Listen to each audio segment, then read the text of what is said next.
जय जीत वाहन गोसाई, जय जीत महाराज। सभी माताओं बहनों को जीतिया व्रत की ढेरों शुभकामनाएं।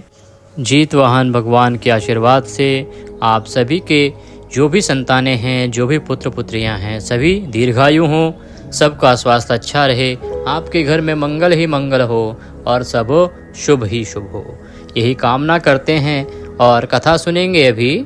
आज आप सभी ने जो व्रत किया है, जीवतिया व्रत किया है, जीवित पुत्रिका व्रत किया है। जीवित पुत्रिका व्रत जो कि इस वर्ष 2024 में 25 सितंबर को है। 25 सितंबर को, क्योंकि ये रखा जाता है अष्टमी को, और अष्टमी सूर्य उदय के अनुसार 25 सितंबर को है।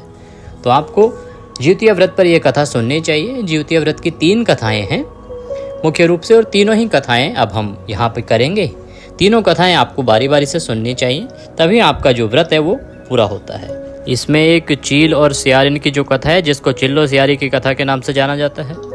उसके बाद हम सुनेंगे जो गंधर्व राजकुमार जीत वाहन हुए, किस प्रकार से वो एक बुढ़िया की मदद करने के लिए उसके बेटे की जगह पर चले जाते हैं और फिर गरुड़ जी से उनकी मुलाकात होती है। वह एक पौराणिक कथा है, प्रमुख कथा है, जिसको हम सुनेंगे। और तीसरी कथा होगी जो महाभारत काल की कथा है। इस कथा में बताया जाएगा किस प्रकार से जो अश्वत्थामा है वो युद्ध के बाद, महाभारत युद्ध के समाप्ति के बाद पांडवों को सोता समझकर किस प्रकार से 5 बच्चों को मार दिया था। उसके बाद आगे क्या घटनाएं घटित हुई, ये भगवान श्री कृष्ण बताते हैं, और इस कथा को भी हम इसमें सुनेंगे। तो ये 3 प्रमुख पौराणिक कथाएं हैं जिनको हमें इस व्रत पर सुनना चाहिए। जब आप जितिया का व्रत कर रहे हैं या जीवित पुत्री का व्रत कर रहे हैं, तो इन तीनों कथाओं को आपको सुनना चाहिए, उसके बाद ही आपका व्रत पूर्ण होता है। आइए हम पहले एक कथा आरंभ करते हैं। आशा करते हैं आपने पूजा कर ली होगी।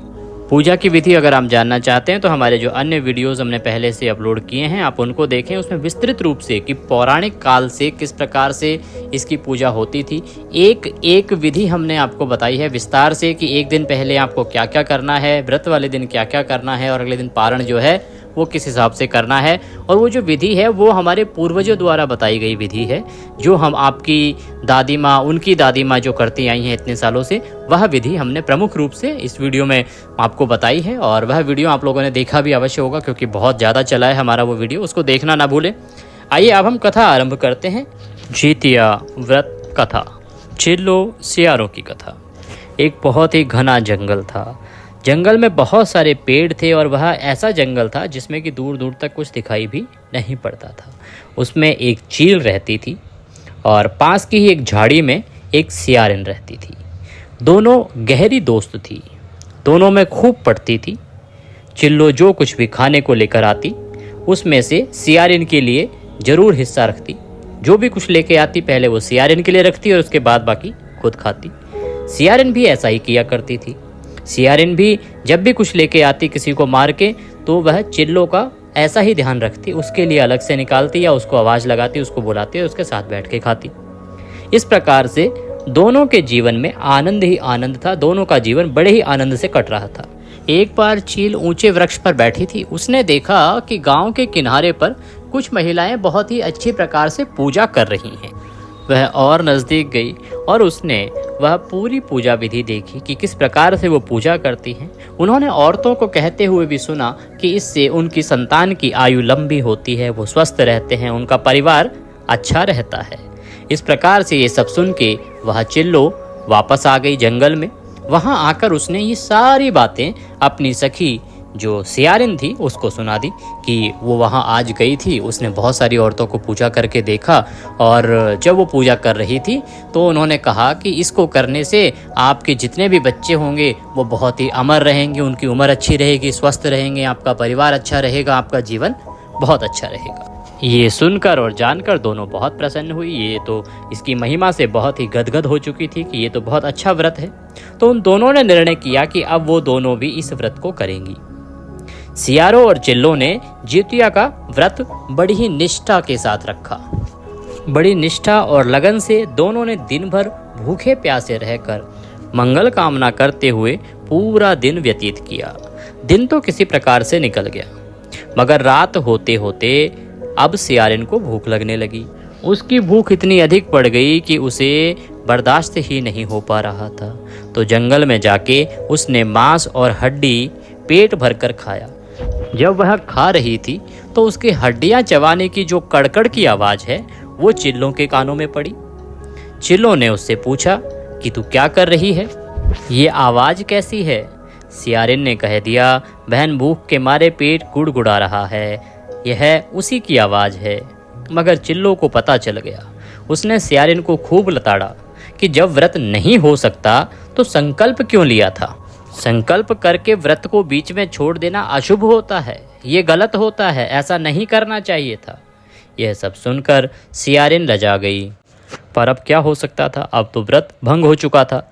चिल्लो रात भर भूखे प्यासे रहकर व्रत को पूरा करती रही और अगले दिन सूर्योदय के बाद उसने अपने व्रत को पूरा किया। इस प्रकार से उनका समय निकलता चला गया और उनका अंतिम समय आ गया। अगले जन्म में दोनों मनुष्य रूप में पैदा हुए और दोनों ही राजकुमारी बनी और दोनों ही सगी बहनों के रूप में पैदा हुई। दोनों का राज परिवार में खूब लालन पालन हुआ।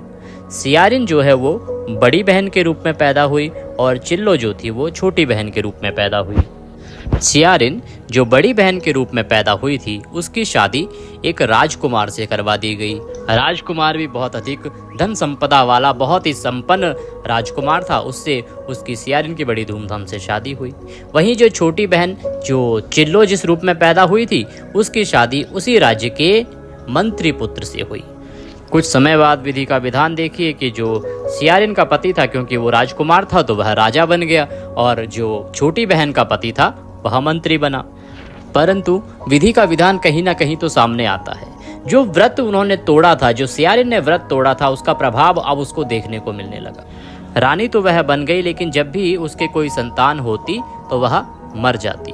उसके बहुत सारी संतानें हुई लेकिन कोई भी जीवित ना बची। सारी की सारी संतानें उसकी एक एक करके मरती ही चली गई और कोई भी एक संतान जीवित नहीं बची। उधर दूसरी तरफ जो छोटी बहन थी जिसकी शादी मंत्री से हुई थी, उसके जो भी संतान होती वह बहुत ही हट्टी कट्टी और हष्ट पुष्ट तंदुरुस्त रहती। यह देखकर जो सियारिन बड़ी बहन के रूप में पैदा हुई थी और रानी बनी थी, उसको जलन होने लगी। उसे जलन होने लगी कि कैसे उसकी छोटी बहन जो कि मंत्री के साथ ब्याही है और उसकी संतानें खूब हष्ट पुष्ट तंदुरुस्त रहती हैं और अब उसकी खुद की संतान जो है वो जीवित ही नहीं रहती, मर जाती है। और इस जलन में उसने कुछ कठोर कदम उठाने शुरू किए। उसने इस जलन में आकर अपनी छोटी बहन के जो भी संतान पैदा हो रही थी उसके सर कटवाकर डब्बे में बंद कर दिया। उसने अपनी तरफ से प्रयास किया कि वो मर जाएं, परंतु विधाता को कुछ और ही करना था। विधि का विधान देखिए कि चील ने जो पिछले जन्म में व्रत किया था जितिया का, उसका प्रभाव के परिणाम स्वरूप उसके मारने के बाद भी जो बच्चे थे उसके वो जिंदा हो जाते और जिस डब्बे में वो मिठाई के डब्बे में उनका शीश रखती उसमें शीश मिठाई बनकर तैयार हो जाती। इस प्रकार से अनेकों बार प्रयास करने के बाद भी उसके बच्चों का बाल तक बांका नहीं होता था। बार बार उसने अपनी बहन के बच्चों और उसके पति को मारने के बहुत प्रयास किए, परंतु उसे सफलता नहीं मिली। यह सब उसकी छोटी बहन को भी समझ आ रहा था। एक दिन उसने अपनी बड़ी बहन को रोते बिलखते देखा तो उसको दया आ गई। उसने कहा कि बहन, मुझे ऐसा लगता है कि तुझे ये जो भोगना पड़ रहा है ये तेरे उस व्रत को भंग करने का परिणाम है। तूने पिछले जन्म में जब व्रत किया था जितिया का और जीतवाहन महाराज को नाराज किया था, इसी कारण से तेरी संतानें अब जिंदा नहीं बचती हैं। तुझे जितिया का व्रत करना चाहिए, जीतवाहन महाराज की, जीतवाहन गोसाई की पूजा करनी चाहिए। उस विधि से अगर तू पूजा करेगी तो निश्चय ही तेरी संतानें भी दीर्घायु रहेंगी और स्वस्थ रहेंगी। यह सुनकर उसकी बड़ी बहन को पिछले जन्म का आभास हो आया। उसे सब कुछ याद आ गया कि किस प्रकार से पिछले जन्म में उसने व्रत को भंग कर दिया था और उसका ही परिणाम अब ये भोगना पड़ रहा है। जितिया का व्रत आने पर बड़ी बहन ने भी बड़े ही लगन के साथ, जैसे छोटी बहन ने विधि बताई थी वैसे ही जितिया का व्रत किया, पूजन किया, कथा सुनी और अगले दिन व्रत का पारण किया। उसके परिणाम स्वरूप अगले 10 महीने में जब उसको बच्चा हुआ तो वह तंदुरुस्त हुआ, हष्ट पुष्ट हुआ और आगे जाकर वह दीर्घायु हुआ और उसकी जितनी भी संतानें आगे हुई वो सभी दीर्घायु हुई। जिस प्रकार से जीतवाहन गोसाई का आशीर्वाद उसे प्राप्त हुआ, जितिया का आशीर्वाद उसे प्राप्त हुआ और उसके पुत्र दीर्घायु हुए। जिस प्रकार से छोटी बहन के जीवन में एक व्रत करने से अपार संपदा, अपार सुख संपत्ति आई, उसी प्रकार से इस कथा को सुनने वाले, कहने वालों को प्राप्त हो, इसी आशा के साथ ये कथा यहाँ पर समाप्त होती है। बोलिए जीतवाहन महाराज की जय। अब हम दूसरी कथा सुनेंगे। हम कथा आरंभ करें उससे पहले सुनने वाली सभी माताओं, बहनों, भाई बंधुओं से एक निवेदन है कि कमेंट बॉक्स में जय जीतवाहन महाराज या जय जितिया लिखना ना भूलें। वीडियो को लाइक अवश्य करें। भगवान आपकी सभी इच्छाएं पूरी करेंगे। जीतवाहन के आशीर्वाद से आपकी जो भी संतानें हैं वो दीर्घायु होंगी। कृपया वीडियो को लाइक करें। कमेंट बॉक्स में जय जीतवाहन महाराज लिखना ना भूलें। आइए कथा आरंभ। जो जीवित पुत्री का व्रत कथा है, जीवित पुत्री का व्रत कथा, जो गंधर्व राजकुमार जिनका नाम था जीमूतवाहन। आइए कथा आरंभ करते हैं। गंधर्वों के एक राजकुमार थे जिनका नाम था जीमूतवाहन। वे बड़े उदार और बहुत ही परोपकारी थे। जीमूतवाहन के पिता ने वृद्ध अवस्था में वानप्रस्थ आश्रम में जाते समय इनको सिंहासन पर बिठाया था, किंतु इनका मन राजपाट में नहीं लगता था। उनके पिता ने निर्णय किया था कि अब वो वृद्ध हो गए हैं, इसलिए वो वन को चले जाएंगे और उनका बेटा जो जीमूतवाहन है वो इस राजकाज को चलाएगा, आगे बढ़ाएगा। परंतु जीमूतवाहन का उस राजकाज में मन ही नहीं लगता था। वह राज्य का भार अपने भाइयों पर छोड़कर स्वयं भी पिता के वन जाने के बाद पिता की सेवा करने के लिए वन में चले गए। वहाँ वन में पिता की सेवा करते करते एक दिन जीमूतवाहन जो राजकुमार थे, उनकी मलयावती नामक एक राजकन्या से भेंट हुई। दोनों में प्रेम हो गया। एक दिन जब वन में भ्रमण करते हुए जीमूतवाहन काफ़ी आगे चले गए, तब उन्हें एक वृद्धा विलाप करती हुई सुनाई दी। उन्होंने पास जाके देखा तो उन्होंने देखा कि एक वृद्धा बुरी तरह से रो रही है। उनसे ये सब देखा ना गया, क्योंकि वो बहुत ही उदार थे, बहुत ही दयालु थे। वो उसके पास पहुँचे और उसने उनसे जाके पूछा, हे माई, तू क्यों रो रही है? आखिर क्या हो गया है? तेरा क्या खो गया है जिसकी वजह से तू इतना विलाप कर रही है? माई बोली, मैं नागवंश की स्त्री हूँ, मुझे एक ही पुत्र पैदा हुआ है। हमारे राज्य में ये एक नियम बनाया गया है कि पक्षीराज गरुड़ बाकी नागों को ना मारें। इसके लिए एक नाग अर्थात एक बच्चा प्रत्येक घर से एक एक दिन करके जाता है। तो आज के दिन मेरे घर का नंबर है। आज मेरे बेटे को गरुड़ की बलि बनने के लिए जाना पड़ेगा। मैं यही सोच सोच के रो रही हूँ, विलाप कर रही हूँ। मेरा जीने का मन नहीं कर रहा है। अब मैं किसके लिए जीऊँगी? मेरे एक ही तो संतान थी, आज के बाद वो भी नहीं रहेगी, तो मैं इस जीवन का क्या करूँगी? एक माँ के लिए इससे बड़ा दुख क्या होगा बेटा, कि उसके जीते जी उसका बेटा मर जाए और वह कुछ कर भी ना पाए। मैं इसी विलाप में, इसी सोच में पड़ी पड़ी रो रही हूँ और लगता है प्राण भी त्याग दूंगी। जीमूतवाहन को यह सुनकर बड़ा दुख हुआ। उन्होंने उस वृद्धा को आश्वस्त किया, उनसे कहा कि माई, तुम डरो मत, मैं तुम्हारे पुत्र के प्राणों की रक्षा करूँगा। आज उसके स्थान पर मैं स्वयं जाऊंगा।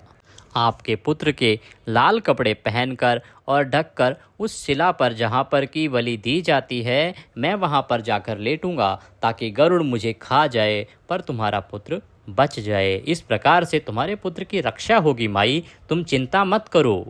इतना कहकर जीमूतवाहन महाराज ने शंखचूड़ के हाथ से लाल कपड़ा ले लिया। शंखचूड़ जो कि उस बुढ़िया माई का बेटा था, और वे उस कपड़े को लपेटकर वहाँ पर गए जहाँ पर उस गरुड़ के निमित्त बलि दी जाती थी, जहाँ पर आकर गरुड़ उसे उठा ले जाता था और खा जाता था। वो वहाँ जाकर उस चुनी हुई शिला पर लेट गए। नियत समय होने पर गरुड़ बड़े ही वेग से आए और वे लाल कपड़े में ढके जीमूतवाहन को पंजे में दबोचकर पहाड़ के शिखर पर जाकर ले गए और वहां जाकर बैठ गए। जब गरुड़ ने अपनी कठोर चोंच का प्रहार किया और जीमूतवाहन के शरीर से मांस का बड़ा हिस्सा नोच लिया, इसकी पीड़ा से जीमूतवाहन की आंखों से आंसू बह निकले और वह दर्द से कराहने लगे। अपने पंजे में जकड़े प्राणी की आंखों से आंसू और मुंह से कराह सुनकर गरुड़ बड़े आश्चर्य में पड़ गए, क्योंकि ऐसा पहले कभी नहीं हुआ था। उन्होंने जीमूतवाहन से उनका परिचय पूछा कि तुम कौन हो, जीमूतवाहन ने सारा किस्सा कह सुनाया कि कैसे एक स्त्री के पुत्र की रक्षा के लिए वह अपने प्राण देने आए हैं, कैसे वो उस बुढ़िया माई को रोते बिलखते देखकर उसके पास गए और कैसे उसको वचन दिया, आश्वासन दिया कि वो स्वयं उसके पुत्र की जगह बलि जाएंगे और उसके पुत्र की रक्षा करेंगे। और इस प्रकार से स्वयं उसके बेटे की जगह पर प्राण देने चले आए और निवेदन करने लगे कि आप मुझे खाकर अपनी भूख शांत करें गरुड़राज, पर उस बुढ़िया माई के बेटे को ना खाएं। गरुड़ उनकी बहादुरी और दूसरे की प्राण रक्षा के लिए स्वयं का बलिदान देने की हिम्मत से बहुत अधिक प्रभावित हुए। उन्हें स्वयं पर पछतावा होने लगा। वह सोचने लगे कि एक मनुष्य है जो दूसरे के पुत्र की रक्षा के लिए स्वयं के प्राणों की बलि देने स्वयं चला आया है, और दूसरी ओर एक मैं हूँ जो देवों के संरक्षण में हूँ किंतु दूसरों की संतान की बलि ले रहा हूँ। उन्होंने जीमूतवाहन को मुक्त कर दिया। गरुड़ ने कहा, हे उत्तम मनुष्य, मैं तुम्हारी भावना और त्याग से बहुत प्रसन्न हूँ। मैंने तुम्हारे शरीर पर जो घाव किए हैं उसे ठीक कर देता हूँ। तुम अपनी प्रसन्नता के लिए मुझसे कोई वरदान मांग लो। राजा जीमूतवाहन ने कहा कि हे पक्षीराज, आप तो सर्वसमर्थ हैं। यदि आप प्रसन्न हैं और वरदान देना चाहते हैं तो आप सर्पों को अपना आहार बनाना छोड़ दें।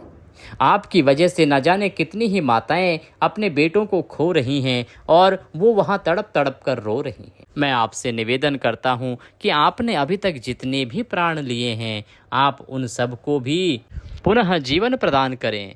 आप तो देवलोक से आए हैं, आप सर्वसमर्थ हैं। आप अगर चाहेंगे तो उनके परिवार में फिर से खुशियां लौट आएंगी। वो सभी माएँ प्रसन्न हो जाएंगी अपने पुत्रों को अपने पास देखकर।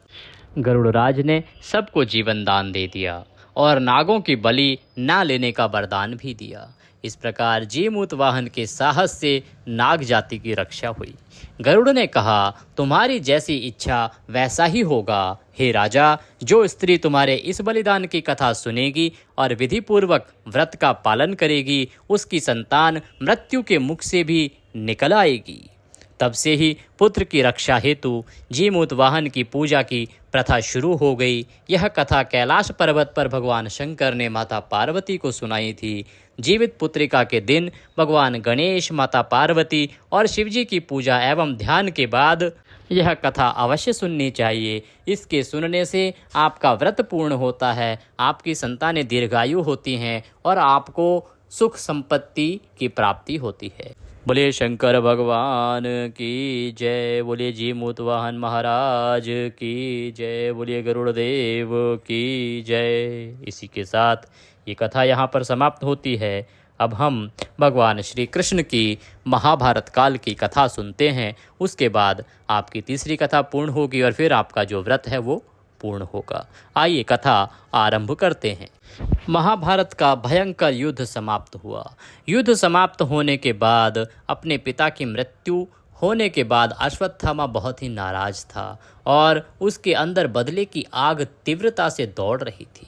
उसने निर्णय किया कि वो किसी भी प्रकार से पांडवों को जीवित नहीं छोड़ेगा, चाहे उसके लिए उसे किसी भी प्रकार छल कपट का सामना ही क्यों ना करना पड़े या छल कपट ही क्यों ना करना पड़े, पर वह पांडवों को अवश्य ही मार देगा। वह पांडवों के शिविर की ओर चला गया। उसने जाके देखा कि शिविर के अंदर 5 पांडव सोए हैं। उसने मौका देखकर उन 5 के सर धड़ से अलग कर दिए और 5 को मौत के घाट उतार दिया। उसने सोचा कि उसने 5 पांडवों को मार दिया है। उसे पता ही नहीं था कि जिन 5 को उसने पांडव समझकर मारा है वो 5 तो द्रौपदी की संतान थी। जैसे ही इस सब घटना का पता अर्जुन को लगा तो अर्जुन ने उसे बंदी बनवा लिया और उसके पास एक दिव्य मणि थी जिसकी शक्ति से वह चलता था। उसने वह मणि उससे छीन ली। इसके फलस्वरूप अश्वत्थामा ने उत्तरा की अजन्मी संतान को गर्भ में मारने के लिए ब्रह्मास्त्र का प्रयोग किया, जिसे निष्फल करना नामुमकिन था। उत्तरा की संतान का जन्म लेना आवश्यक था, जिस कारण भगवान श्री कृष्ण ने अपने सभी पुण्यों का फल उत्तरा की अजन्मी संतान को देकर उसको गर्भ में ही पुनः जीवित कर दिया। गर्भ में मरकर जीवित होने के कारण उसका नाम जीवित पुत्रिका पड़ा और आगे जाकर यही राजा परीक्षित बना और तभी से यह जीवित पुत्रिका व्रत किया जाता रहा है। जो कोई माता बहन इस व्रत को करती है उसकी संतान कभी भी अकाल मृत्यु को प्राप्त नहीं होती है, दीर्घायु होती है और स्वस्थ होती है। इसी के साथ यह कथा यहाँ पर समाप्त होती है। बोलिए श्री कृष्ण भगवान की जय, बोलिए जीवित पुत्रिका की जय।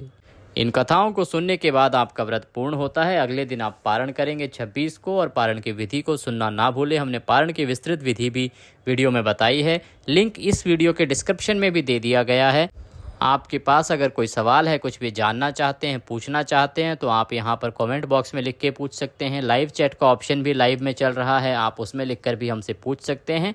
हम आपको उचित जो भी जवाब होगा तुरंत ही प्रदान करेंगे। भगवान आप सबका कल्याण करें। जो भी माताएं बहनें इस कथा को सुन रही हैं, वीडियो को देख रही हैं, आपकी सभी की संतानों की आयु लंबी हो, सब स्वस्थ रहें, आपकी सभी इच्छाएं पूर्ण हो, यही कामना हम भगवान से करते हैं। आपसे निवेदन करते हैं कि कृपया वीडियो को लाइक अवश्य करें और कमेंट बॉक्स में जय शिव शंकर लिखना ना भूलें, या जय जीवित पुत्रिका, जय जितिया लिखकर भगवान का आभार प्रकट करें, ताकि भगवान आप सबका कल्याण करें। जय शिव शंकर।